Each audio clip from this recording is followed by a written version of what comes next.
Welcome to CX&Chill, the real, raw customer experience podcast by Exo Studios, the creative arm of XtendOps. In today's episode, hosted by Diana Castañeda, we are joined by the remarkable Fabiola Segura, LATAM Director of Community Operations for Customer Service at Uber. Together, we delve into the importance of embracing opportunities, finding valuable lessons in personal setbacks, putting empathy and customer focus at the forefront, and finding inspiration from our formative years. CX&Chill starts now. Hi everyone, and thank you very much for watching a new episode of CX&Chill from XtendOps. I have the pleasure to have with me a wonderful woman. She is an amazing leader. She's a very thoughtful leader.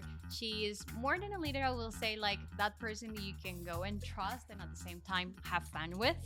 She's got more than 20 years of experience in renowned companies such as American Express and Uber, leading important and key teams that work for development, enablement program, basically building a very strategic and optimizing amazing results for customer service in these companies.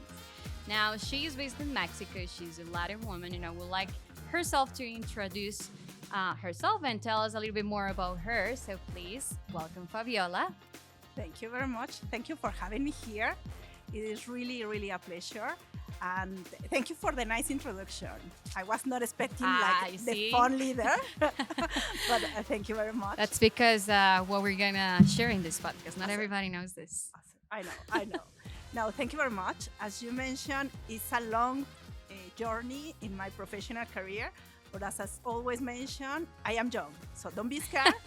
It's too many years, but I am young. So, yeah, this is the key question. Like, when did you start working? What age? 10, 9 years? Obviously, with permission of my parents. There you go. So you don't need to do more math. But I am super excited to be here. Thank you very much, and happy to share a little bit more with you guys, my experience, my lessons learned. And if I can add value, obviously, I am super glad and happy. And I'm sure you will. So I would like to get ourselves into a little bit more of you, Fabs. Like, what is it that you dreamed to be when you were a girl? When you were a little girl, like especially in LATAM, right? Like we're very driven into something, and we're very influenced depending on the culture, the country. I'm sure, like something happened there, and just wanted to start the narrative there. Like, tell us a bit more about that little Fabs. So it is like little, but I continue to be super little, as you can see. That is the problem we were having with the microphone, it's people. Not the microphone. Now, honestly, when I was little, I was that kind of girl that loved to study, loved to do maths, loved to do the homework.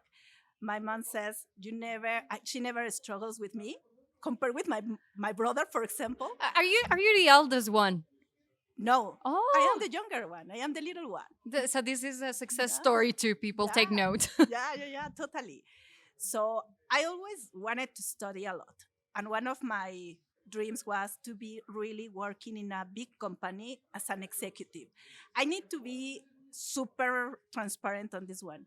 When I was dreaming on that, obviously at that young age, I was not expecting or even understanding what does that mean.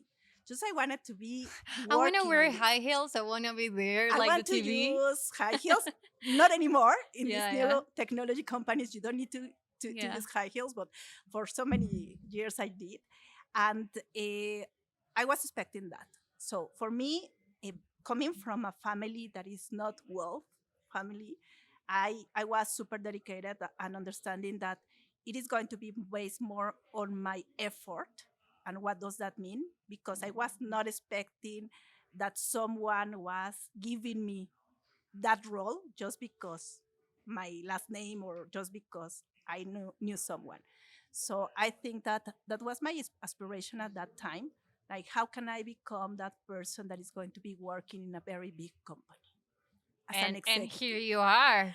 And suddenly, guess what? I am here. You did it.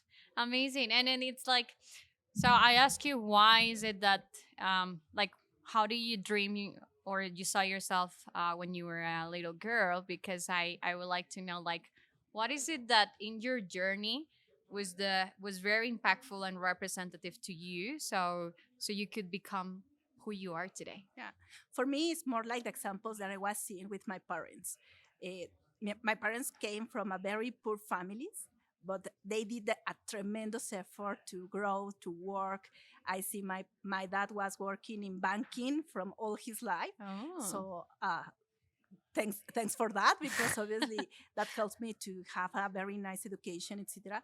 But the reality is they were inspiring me a lot. And my mom, even though that majority of when I was a child, she was at home, she was all the time looking for ways to grow, to develop, to support my dad, etc. And then she started to work when we were kind of in the middle school. No, so for me that was kind of the example, and obviously I was looking until that effort that they were doing, and I said, like, if they achieve that, I can achieve even more, considering that they were giving me this opportunity as well. No, I was in a safe place, I was having a really nice home, uh, with values. So I think that for me was settled on that matter, and it was kind of a responsibility from my side to continue on that legacy. And it's like you're continue to give back on what you get, right? Like it feels like you're just multiplying what you learned and what you want to give. And I'm touching this point because I know you're very passionate about like creating processes, designing new things, like thinking out of the box, but at the same time like combining it with people and what you give and how you teach others, right? Yeah. So how does that work for you? How what is it? Like tell us a little bit more about that. It started just like very natural. So I was dedicated. All my professional career was more like, this is your role, but guess what? We need someone that help us to do this other project, to create this other situation, to help us with this situation or this initiative. So I was kind of creative to figure it out how to balance my current role to creating additional processes. So if remember correctly, in all my professional journey, I was not just doing what it was the title mentioned. There you go. It's more Yes. things. So Yes. people came to me and said, do you like to do this difficult project? And when people was saying no, I was the one raising the hand. Yes. Like, I want to do that. So I think that started very natural. It was not like plan, or it was not like a very cold strategy behind myself. No, it was just came into me the opportunities. And I need to say this, that I took all the opportunities. From all the opportunities, I was raising the hand all the time. So that's the way that it started this journey. That's the key. That's your secret That's recipe. My secret recipe. Your Tabasco. Good. Sorry, I think you're touching another good point, which is like being this cross-functional, right? Like this being available to learn and do different things, and you know, like go through, raise your hand, be available. So with that in mind, how do you think tech, and what's the role of tech and new technology and AI and ChatGPT and all of these things that we're hearing these days? How do you think that will mix with how we are developing ourselves or the experience that you just shared, right? Like I want to do everything. Like how do you think those things combine? So when you are working in these tech companies, you learn something. There is not a formula there. There is not a manual. There is not a booklet where you can follow. It is something that you need to use your expertise to start creating new stuff, to start managing things when nobody was managing before. Sometimes you are going to fail, but you need to understand that those failings is also a lot of lessons learned, and you need to move faster from that failing. So you cannot stay there. So that is like the kind of like challenges that you are surfing through these super startups, tech companies. That is a very fast environment where you need to challenge yourself, I would say daily basis, because if you remember correctly, neither in none of my days is exactly the same. And it's very difficult even to plan for the long term. Right. So everything is new. And right now you mentioned something important, no? It is coming, ChatGPT, it is coming, artificial intelligence. We are excited, but we need to recognize that this is a new field for everyone. But I think that the technologies team and companies are super willing to move faster on this one.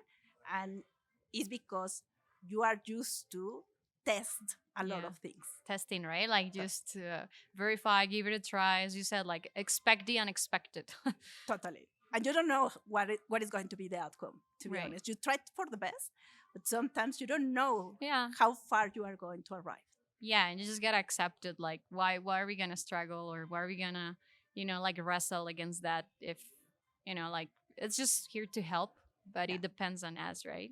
Yeah. And with that, I want to ask you my next question, where I'm curious about, and it's like, how, like, you come from two very strong, powerful industries. Yep. Banking, technology. Usually, you don't see many women around there. I mean, nowadays it's a little bit, like changing, Different. but very a little bit different. But so first, I want to know, like, from your banking experience, is there anything that you can recall and that you feel that help you shaping and innovating or managing things in this leadership path of tech industry? So I would say that is a very interesting question, because in banking, in financial institutions, everything is so robust, so traditional. I think that you gain tons of experience there just because everything is very well set up. While you arrive to the technologies companies, is different. The expertise should be like, took that expertise and make sure that this is happening. But at the end, I think like the problem to solve is exactly the same. So you are delivering products or services for a customer, for a person, for a human being. There you go. And then you need to think a little bit like, in certain cases, it's going to be highly regulated, like in banking or financial institutions. But in the other way, it's going to really understand how fast you can use and take advantage of the technology to continue providing services. But if you notice, like the common thing is to really understand that is for a customer. So yes, you are covering a need, a necessity for someone, but that someone is a customer.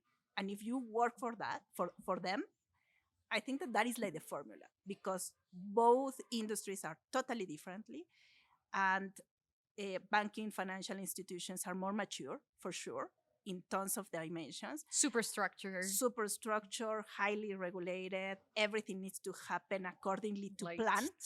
Exactly. That is something that when I change the industry, took my attention, makes you feel uncomfortable and nervous, because you used to work in certain path, and right now you need to reinvent yourself because you need to understand that technology goes faster. Right.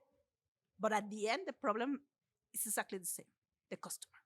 You need to make sure that you understand what are like those necessities that you are going to cover with your service or your product, and what are going to be the points where you can fail, and you need to be there jointly with the customer to create engagement. That is like the formula, let's say. Nice. But it happens for all the industries, I believe. Yeah. At the end, is that. The only thing is how you adapt for one or the other. And it's because I'm coming from a very, like the marketing sales background too, on my non-working side, or like function, my day to day. But the needs of the human, right? Because we say consumer, we say, like the buyer, we say whatever, it's just the same. It's the person, right? It's just in a different field, but looking for those needs is key. Now, it's something that is not like I don't hear it like often, but I see it like when I talk to many of the women leading and, like acting in this industry. But what is it that being a woman help you, or and I mean, it helped you, yes, and to promote and to get to faster results, or to like take it easier compared to what you were seeing in your environments when you joined at this type of industries? I think that is resilience. Since we are little kids, we used to use a lot of resilience for different topics in your life. And I think like the women is more resilient compared to the men in majority of the occasions. The other piece is like how you are multitask.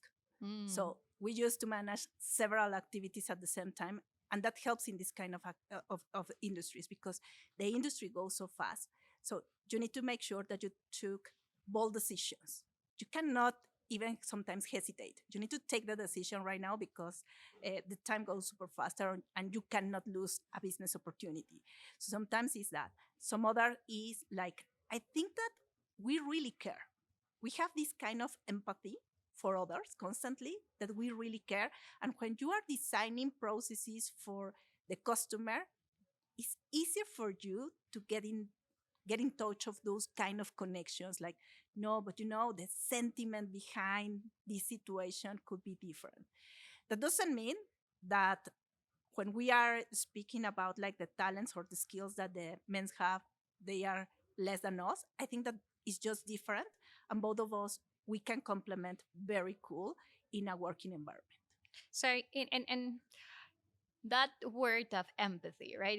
I just kept on thinking like, yeah. So how do you, as a leader, right, in your roles, and not just, I think that you can be a leader in your personal life, with your friends, with your family, and everything, but of course also in, like your work, and in the industry that you are.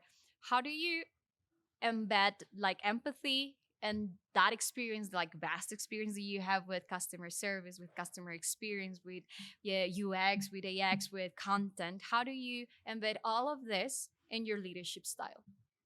So every time that I am thinking when I am leading my teams is I need to think more like, remembering where I came from. So I started my professional career to be a credit analyst. So every time that I am talking with my junior levels, I can correlate with them and get this kind of engagement, because I remember how was that kind of feeling to be there, sit down, cover productivity, TPH or AHT, exactly, delivering the results, be evaluated by the CSAT, etc. So I think that every time I try to think on myself, like, today I have this role, this responsibility, but it's really a responsibility.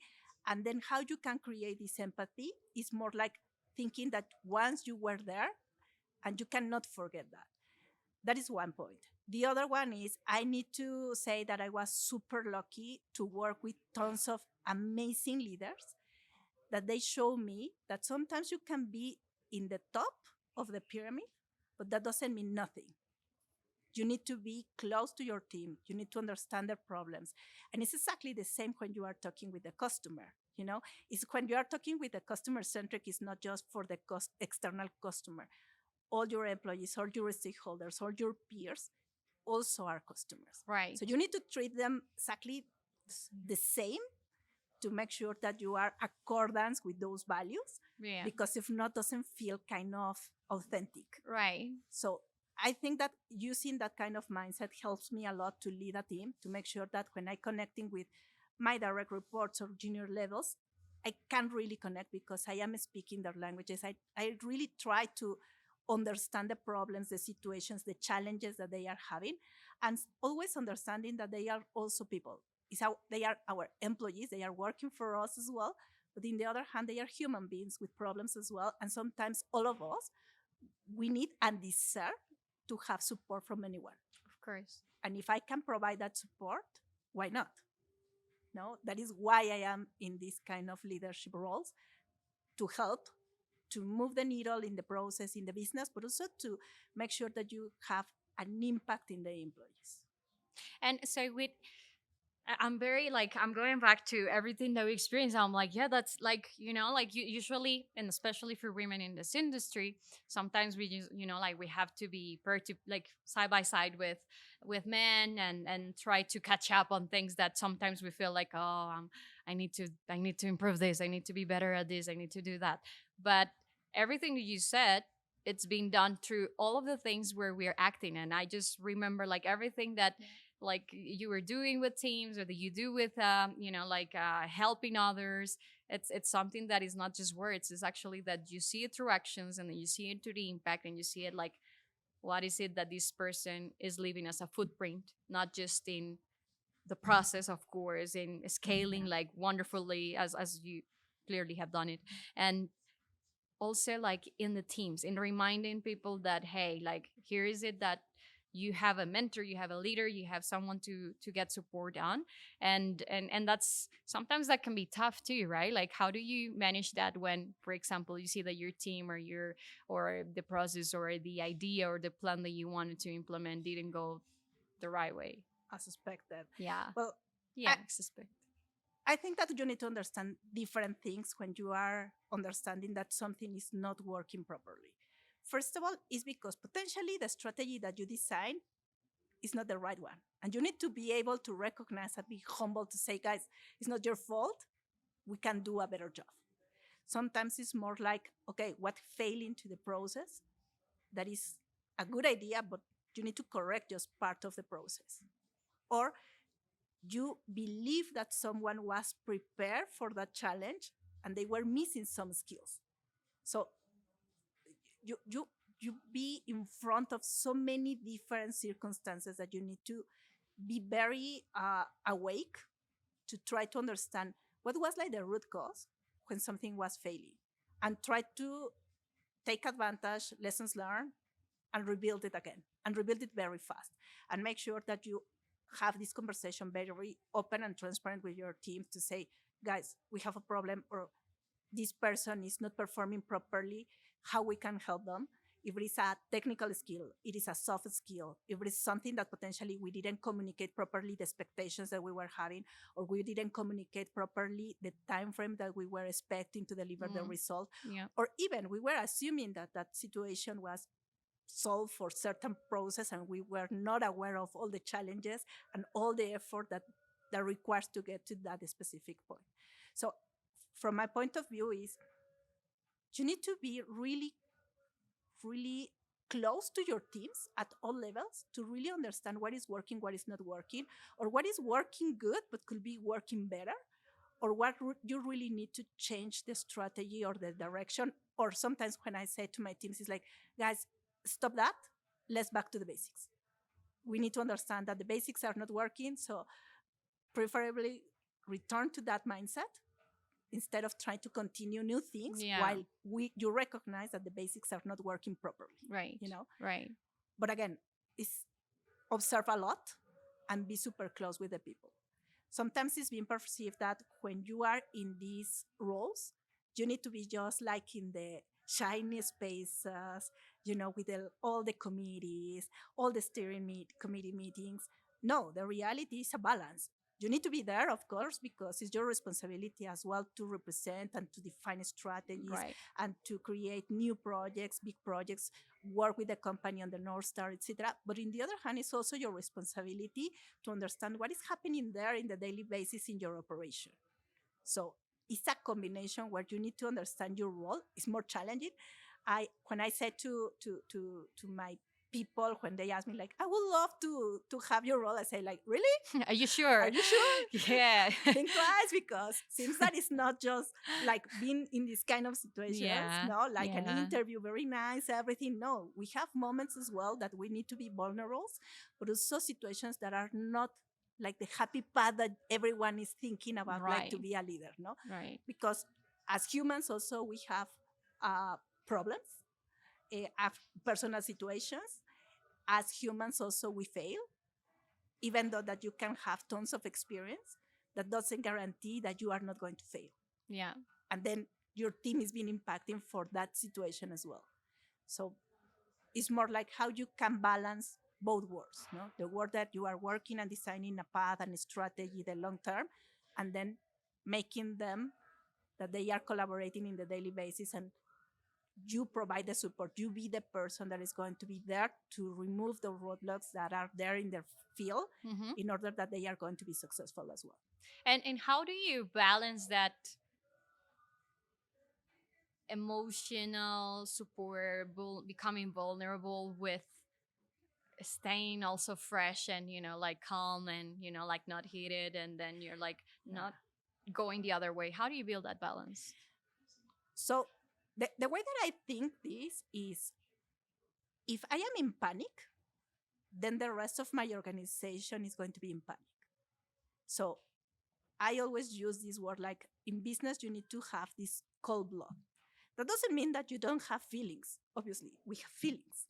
Yes. But the reality is you need to understand that your team depends on you, on your decision, on your strategy. When it's an uncomfortable situation, you need to maintain calm, and I experienced in my professional career tons of very uncomfortable situations. And sometimes you see like a kid, people seeing like what we are going to do. And imagine that you get in panic. So I think that there is where you need to use a lot of your emotional intelligence to understand like today your role is being there for your people. Potentially tomorrow you are going to be worried about you. And also as a leader, you require to have people around you to help you in this path, like mentors, like your family, that friend that is going to be always with you when you are going to by yourself. You can come and say like today was that day that I wanted to forget, But in the end, you need to understand a lot like the responsibility that you have as a leader. And mainly when so many people is depending on you and their jobs, and nobody works just because it's fun and because you don't need it. It's because all of us, we have a necessity. So you need to understand that every person represents a personal life with families, with economical situations. So the best that you can take decisions, the best that you can help others significantly. Of course, of course. And it's just I mean it's part of what you say, like we're humans. We still do it, like we can be very tech driven, savvy, data analytic, and still you do it for the human, for the person who's there, for whoever they represent them, for whoever you can reflect on as the same, right? Because we are the same. So I think I would like now to understand a little bit more of how is it that Fabiola, out of the corporate, out of the tech, out of the financial world, has made it in terms of resilience, right? Like, what was the most impacting thing for you that helped you build your resilience and made it here? But that sometimes you would say, like, well, I would have never thought that she went through that. I don't know. I have so many different experiences. What I was saying to my friends is like, probably I'm going to write a book, but I need people that help me to testify that those situations are reality, Yeah, like I think that different things. Sometimes you are having experiences where you need to take a very sad decision, when you are talking, for example, layoffs. It's not an easy path, and you never been prepared for that situation, even with the experience that you have. So in this case, it's not a formula where you are preparing yourself and say, don't worry, I'm cool. No, you are not cool, obviously. The only topic is that you need to be serious because you are going to have this decision because it's a business decision. And sometimes that's your job. That's your role in order to support growing the business, the North Star of the mission of the company. So is an easy path? No. In some other cases, I have situations with our employees where they are having very critical personal situations that you need to be there for them. And also it's difficult. It's difficult to work with people that sometimes they are having a very critical disease or even worse.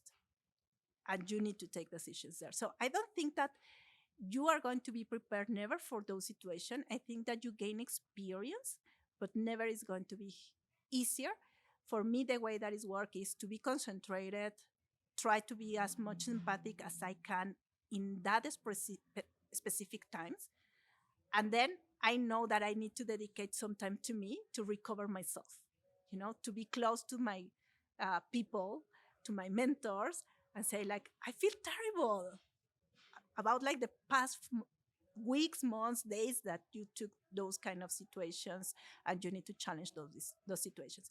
And also you need to be super transparent and honest, because the way that I said is like, we cannot arrive super happy every day. That's not true. Sometimes I say like, guys, I'm down today. This is not my day. Or probably today, the best way that I can say is I am not going to be the most productive person. True. But I think that works a lot when you are transparent and honest with your team, even with your leaders, Mm-hmm. I found terrific leaders in my career where they help me like, are you okay? No. Because sometimes I think that we have like this wrong idea that all the time you need to be shiny, you need to be smiling, you are going to be the most productive every day, and you need to say, no, obviously you cannot be sad any day. No, obviously you can. And you get affected as well. The thing is like the way that you are reacting up front of those challenging times is the way that you are going to be a better leader or provide better results. And at the end, didn't give you nothing if you are worried. Yeah. What do you solve? Right. Nothing. Just you get boring or get worried, or even you connect with the others and the others are going to say, if she is super worried, then everything is terrible. Of course. No? Yeah. So no, you need to understand that sometimes it's work decisions and that's it. Right. And it's like we are responsible for our emotions and how we manage them, especially in leadership. Like whatever I'm gonna decide or do, or like however I take responsibility or not on doing something, it's gonna impact the rest. So being mindful of that, it's like key, and that's where I'm getting like you're transmitting a lot of that to me right now, and it's like mind blowing, right? Like it's so simple, but at the same time complex enough for us to stick to that. Yep. And it's a process. You need to learn it through the experience and the years. Yeah. Again, I am young, but I gain experience. Nice. Well, I really want to deep dive into something that we really do in XO, and it's staying wild. So I want to know, with your experience and your years of experience, what does it mean to stay wild for you? I think that is more like I love to have tons of challenges. I get bored when the day and the following day and the next day is exactly the same. So I am looking for being involved in different stuffs, either in my personal life and my professional life. No, it's okay to be calm one day, but for me it's more like wake up. You need to do something. You are here for a reason. Yes. And how you can continue adding value either in your personal life or your professional life. So constantly I am trying to learn stuff. I read about tons of topics. I like to learn about others, what they are doing, about their field of expertise. So that makes me feel super awake, empowered, engaged. When the day is very common one day to the other. You're like, am I alive? I am not that kind of person. And in fact, if you told me, I prefer the sunny days rather than the other ones, no? Yeah, so, of course. Because that gives me tons of energy. And I am the kind of person like, okay, what we are going to do today? Okay, what is like the next project? Okay, this project or this initiative is going to be super challenging. Good. The good thing is that we have it. Yeah. So for me, that is exciting. And that is what makes me wake up every morning. It makes you wild. Yeah, a little bit wild. Awesome, Fab. So thank you very much for coming. Thank you for sharing your stories, your journey, your young status. But yes, thank you for giving us a little bit more of you. Thank you very much. And I hope that everybody enjoyed this episode. Please, again, hit the like button or just give us your comments. Tell us what you would like to know about. Follow Fabs, follow us. And then, we'll catch up in another episode. Thank you for watching. Thank you very much.